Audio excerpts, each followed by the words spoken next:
What is going on, Panther Lair? We are back talking about the Pittsburgh Panthers' road loss to the Clemson Tigers this past Saturday, 63-52.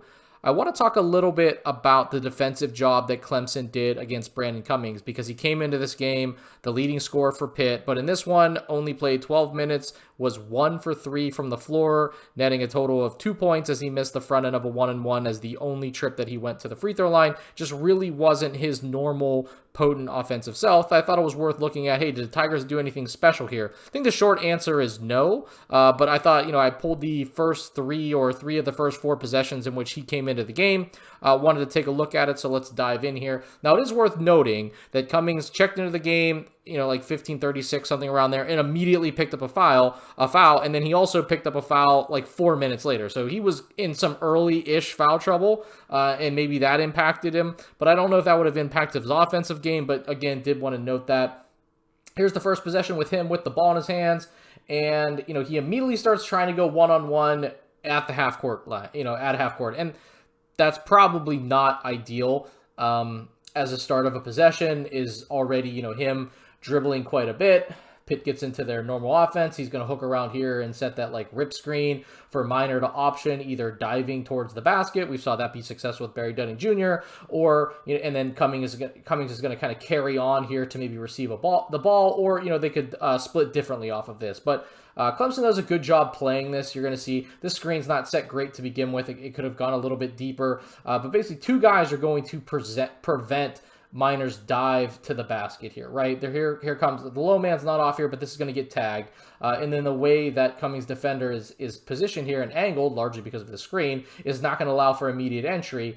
So it's defended pretty well there. And what happens is what we normally see is that the screener on that rip screen, back screen, is going to end up receiving kind of a DHO into a high ball screen. And it's usually because Pitt doesn't get much out of that initial look. And so he flows into that, and this is what I meant. I mean, if you watch probably the first clip here, what I was talking about Kieran Mullen, is that the Tigers defended ball screens a lot, with up the touch, but they're really just looking to have their screener's defender immediately flash over and then just sync with the driver a little bit. I mean, the Panthers get so little out of their pick and rolls in terms of the roll man being involved. It's kind of one of the reasons I actually highlighted Mullen's first basket, at least, that you're able to play them this way, I think, most of the time. And you also see the defender in the weak side slot, how they play in gap and the stunt over. I mean, this was probably the most distinct thing. I don't know if there's another player on Pitt's roster where you're going to play in gap, specifically if he's going to come to his right and then stunt over as much as you're going to do that against Cummings. So it forces him, pretty much does nothing.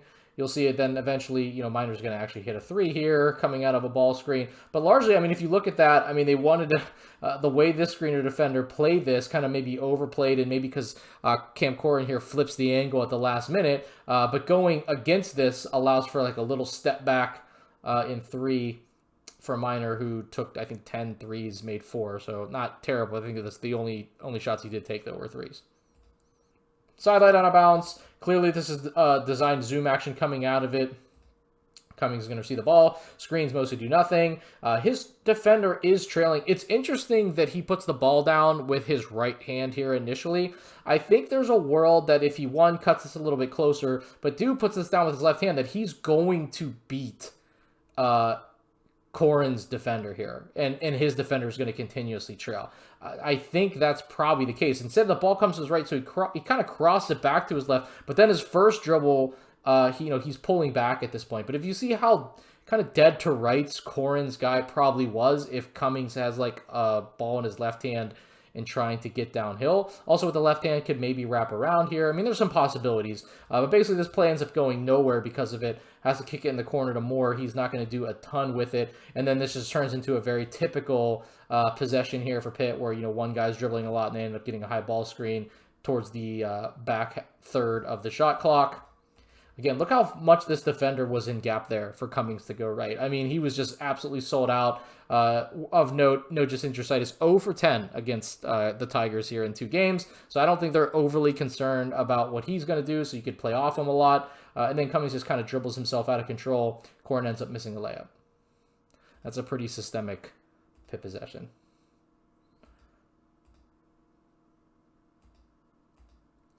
So next possession here, a lot of dribbling as usual. Ball goes between Corin's legs, so Cummings ends up with it. Get another DHO here. Going to try to get another ball screen, right? Here we go. Same Panthers offense that we're used to. Defender's going to cheat. He's up to touch, but the point is here, let's use some directional force. Keep this in the left hand of Cummings. And he tries to put his man in jail to get a little bit of leverage, but nothing going there. The defender gets back in front.